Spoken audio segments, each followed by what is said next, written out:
पहली गेंद पे चौके के साथ स्वागत किया राहुल चहर का, और मैं स्वागत करता हूं आलोक सक्सेना जी का।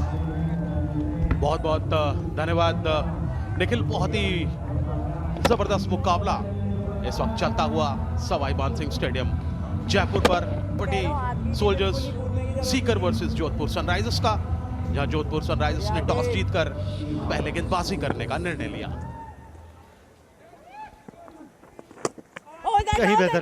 कहीं बेहतर गेंद, और राहुल चहर ये चीज जानते हैं।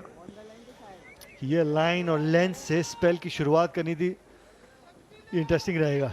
ऐसा लगा कि पैड जो है पे बैट लगा था, वो आवाज आई, और साथ में पीछे जो है वो पिछला पांव बैट्समैन का उठा या नहीं। अच्छा glove work, wicket keeping effort Bharat द्वारा। टीएम के तहत पहले चेक करते हैं कि लीगल डिलीवरी, जी हाँ, ये वाला एंगल जो है बेहतर। इस समय तो पैर बाहर है, बीट हुए, और इंटरेस्टिंग शैडो तो दिखा रहा है कि कुछ ना कुछ हिस्सा पिछले पांव का जो है वो पॉपिंग क्रीज के अंदर है। जी हाँ, बिल्कुल अंपायर का निर्णय वहां देखना होगा, और दोनों ही बल्लेबाज एंग्शियस। नॉट आउट करार अंपायर द्वारा, जैसा कि निखिल ने बताया कि पिछला पांव हल्का सा पॉपिंग क्रीज के अंदर, जिसके फलस्वरूप नॉट आउट। 31 पर 1, 4.2 ओवर। राहुल चहर गेंदबाजी का जौहर आजमाते हुए। अच्छा गेंद इस बार थोड़ा नीचा रहा, हल्के से उसको पुश किया, एक जोरदार मौका बन सकता था वहां अगर डायरेक्ट हिट होता। बहरहाल दोनों ही बल्लेबाज क्रीज में सुरक्षित। 1 रन आसानी से मुकम्मल हुआ। देखिए किस तरह से थोड़ा डेंजर एंड पे जरूर थे, अगर डायरेक्ट हिट होता तो निश्चित रूप से मौका बनता। बहरहाल रन मुकम्मल। 32 पे 1। गूगली गेंद। अच्छी बात यह कि राहुल के हाथ से जब गेंद निकल रही है तो वो हवा में हल्की सी वो ड्रिफ्ट कर रही है, और बतौर लेग स्पिनर ये अच्छे हमेशा एक संकेत रहते हैं। ये स्लॉट में गेंद थी, और पावर प्ले में एक तोहफा बैट्समैन के लिए। स्लॉट में गेंद, फ्लाइटेड गेंद, और सिर्फ मिड ऑन के खिलाड़ी को बीट करना था। शॉट में कमाल की टाइमिंग। 6 रन मिलेंगे यहाँ पे रामनिवास को। 25 रनों के व्यक्तिगत योग पर रामनिवास, जिसमें 17 गेंदें अभी तक उन्होंने खर्च की हैं, और बढ़िया बल्लेबाजी। 147 का स्ट्राइक रेट, मात्र 9 डॉट उनके द्वारा। राहुल चहर इस बार हवा में कैच हो, थोड़ा पहले ये गेंद गिरा। बहुत बढ़िया गेंदबाजी। ओवर की समाप्ति इसी के साथ 5 ओवर के बाद 38 पे 1।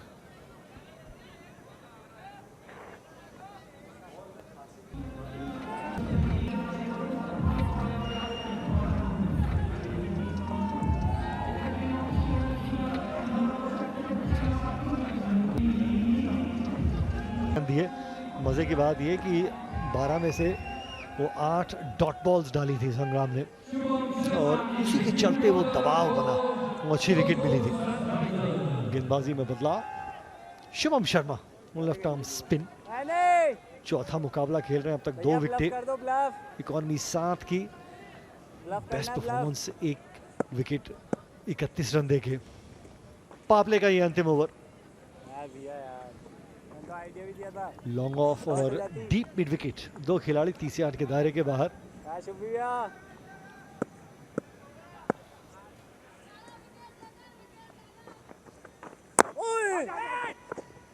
पहला ही गेंद, वो आर्म बॉल। अब क्योंकि पावर प्ले चल रहा है इसीलिए ज्यादा गेंदें वो फ्लाइट नहीं करेंगे, लेकिन वो आर्म बॉल बिल्कुल स्टंप्स के भीतर। अच्छा गेंद। कोई भी स्पिनर या गेंदबाज अपनी एक स्पेल की शुरुआत करता है, वो हमेशा चाहता है कि सही ठिकाने पे गेंद गिरे। यहां पे सुरक्षा नहीं है। 4 रन मिलेंगे। शॉट फाइनल आएगा, स्क्वायर लेग, दोनों ही 30 यार्ड के दायरे के अंदर। सिर्फ दिशा दिखानी थी, वही किया वहां पे अंकित ने। जी बिल्कुल, और मार्जिन फॉर एरर 2020 में बहुत कम। जैसे आप मिडिल और थोड़ा सा लेग स्टंप पर जाते हैं, बल्लेबाज के पास पूरा मौका होता है अपनी आर्म्स को फ्रीज करके आसानी से स्ट्रोक प्ले करने का, और वही अभी हमने देखा पिछली गेंद पर बैकवर्ड स्क्वायर लेग बाउंड्री के बाहर शानदार 4 रन अंकित द्वारा। प्रतियोगिता के वो 200 चौके भी हो गए। दोनों भाई संजय बैनर्जी और मेरे बीच में वो नोकझोंक चल रही थी, अनुमान लगा रहे थे इस प्रतियोगिता में कितने वो चौके लगेंगे, तो उन्होंने तो 400 का आंकड़ा बोल दिया है। तो दादा देखते हैं कितना सही साबित होते हैं। आपका अनुमान कितने चौके प्रतियोगिता में? देखिए मैं भी वहीं जाऊंगा, आई थिंक 400 बनने चाहिए, क्योंकि जयपुर का ग्राउंड है, रन्स बनते हैं इस ग्राउंड पर, तो मेरा अनुमान भी उसी तरह का है तकरीबन, शायद 400 का आंकड़ा भी पार हो। जी हाँ, मुझे लगता है जिस तरीके से हर मुकाबले के बाद वो क्रिकेट में वो सुधार नजर आया, बल्लेबाजी में भी, तो हैरान नहीं होगा कि 450 के आंकड़े को आप टच करें। बैटिंग कंडीशंस अच्छी हैं और जैसे जैसे बैट्समैन और समय बिता रहे हैं क्रीज के ऊपर, वो विश्वास उनकी बल्लेबाजी में भी नजर आ रहा है। और ऐसा नहीं है कि गेंदबाजी किसी कम दर्जे की हो रही है, लेकिन बैटिंग भी अच्छे दर्जे की हो रही है। जी हाँ, बिल्कुल, गेंद और बल्ले के बीच ये रोमांचक संघर्ष, वो कश्मकश जो आज देखने को मिल रही है, और मैच दर मैच ये बढ़िया होती जाएगी, और यही रहस्य और रोमांच है आरपीएल का।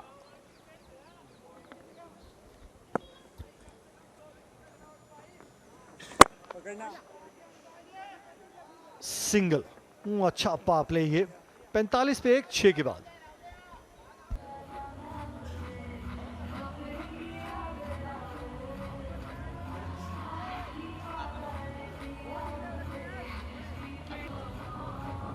पैंतालीस 32 गेंदों में 1 विकेट जल्दी खो दिया था, लेकिन उसके बाद ये साझेदारी बहुत बढ़िया। और अलो की ये साझेदारी आपको जिस तरीके से जो पावर प्ले का आपने स्कोर के बारे में सोचा होगा, उसी के इर्द गिर्द आप पहुंच गए। 45 पे 1, विकेट्स हाथ में, 2 सेट बैट्समैन, अच्छी शुरुआत सीकर की। अमन रजावत 2 विकेट अब तक इस प्रतियोगिता में, ये तीसरा मुकाबला खेल रहे हैं। तब यहां से स्टार्ट को बड़े स्कोर में तब्दील करने के लिए आपने एक नींव जरूर रख दी है। और सीकर भी एक ही मुकाबला जीता अब तक इस प्रतियोगिता में, और वहीं जोधपुर भी। अब क्योंकि प्लेऑफ की रेस वो थोड़ी सी और गर्मा रही है, तो आपको अपनी क्रिकेट का दर्जा और बढ़ाना होगा अगर प्लेऑफ आपने क्वालिफाई करना है। जी हाँ बिल्कुल, और इस बार देखिए कि जी हाँ बिल्कुल, और ये 2020 का खेल, इसमें रन आने चाहिए कैसे भी आए, लेकिन इस बार बहुत ही कलात्मक स्ट्रोक देखा हमने, डेलिब्रेट, डेलिकेट, आसानी से उसको पुश किया, शेयर टाइमिंग का इस्तेमाल किया, थर्ड मैन दिशा पर 4 रन, 50 इस तरह से आंकड़ा पूरा किया यहां शेखावटी सोल्जर्स।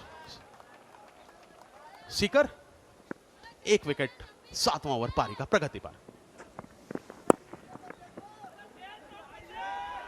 रन्स और मिलेंगे और 4 रन्स मिल सकते हैं वहां पे। एक डेलिकेट टच थर्ड मैन की ओर और एक खराब वो गेंद, सिर्फ दिशा दिखाई। Back to back boundaries Ramniwas के लिए 33 पे पहुंच गए। जी रन आसानी से आ रहे हैं, और हालांकि गेंदबाजी अगर पिछले 2 ओवर्स की बात करूं तो थोड़ा बहुत इधर उधर देखने को जरूर मिली है, जिसके फलस्वरूप बल्ला इस वक्त हावी रहा है पिछले 2 से 3 ओवर्स में। और अभी आप देखें 54 रन पारी का 7वां ओवर प्रगति पर।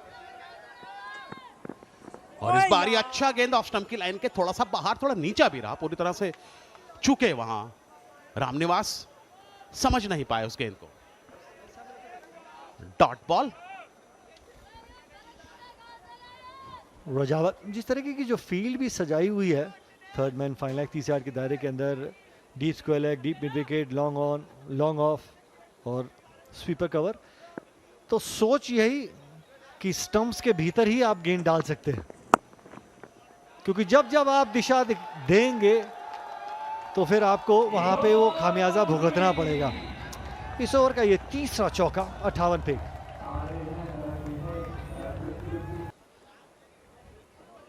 अच्छा ओवर, पिछला ओवर वो 13 रन आए थे, 3 चौके, थोड़ा सा दिशा से भटक रहे थे रजावत।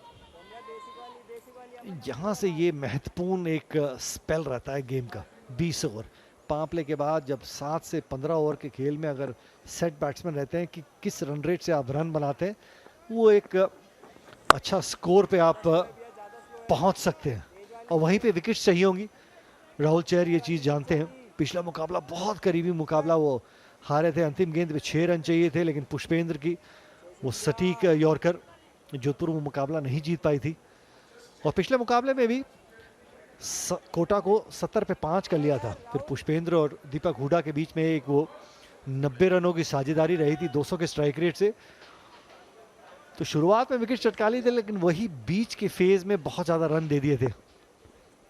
तो उस गलती को सुधारने की कोशिश रहेगी जोधपुर की भी। तो अब तक जो देखा है लोग, नया गेंद थोड़ा सा मदद जरूर कर रहा था पेस बॉलर्स को, और ये वाला गेंद भी स्टंप्स के भीतर से थोड़ा टर्न जरूर किया, लेकिन किस गति पे आप गेंदबाजी करते वो महत्वपूर्ण रहेगा। लेकिन कम से कम शुभम की कोशिश है कि हर गेंद स्टंप्स के भीतर खत्म हो। मिडिल और ऑफ स्टंप की तरफ उनका पूरा रुझान है इस वक्त। आक्रमण उनका पूरा विकेट टू विकेट गेंदबाजी, जिस तरह का फील्ड सेटअप किया गया है उसके अनुरूप आप विकेट टू विकेट गेंदबाजी करें और बल्लेबाज को कोई मौका ना दें। और क्राउड भी मजा लेता हुआ इस मैच का। 61 पे 1 पारी का 8वां ओवर, और इस बार फिर ऑफ स्टंप के थोड़ा सा बाहर। हालांकि खेला जरूर उसको पूरी तरह से नियंत्रण नहीं रख पाए स्ट्रोक पर, लेकिन स्क्वायर लेग पर जब तक वो गेंद फील्ड हो 1 रन लेने का पर्याप्त समय वहां दोनों ही बल्लेबाजों के पास अपना एंड चेंज किया। और अंकित की अगर बात करूं तो 7 डॉट्स उन्होंने खेली हैं अपने 22 रन के कुल योग में। 17 गेंदों का सामना किया। रामनिवास 39 पर 25 गेंदें खर्च करी और 12 डॉट्स के साथ।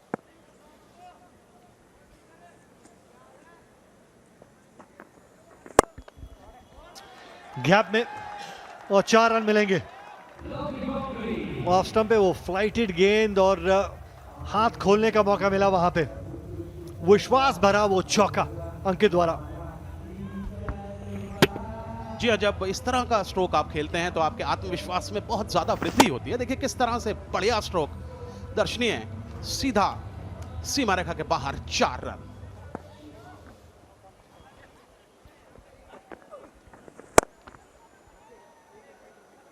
पहले से ही अनुमान लगा लिया था कि ये गेंद थोड़ा सा बैक ऑफ द लेंथ रहेगी। 67 पे 1 8 ओवर के बाद ये अच्छी एक नींव और साझेदारी 67 रनों की अब हो गई है।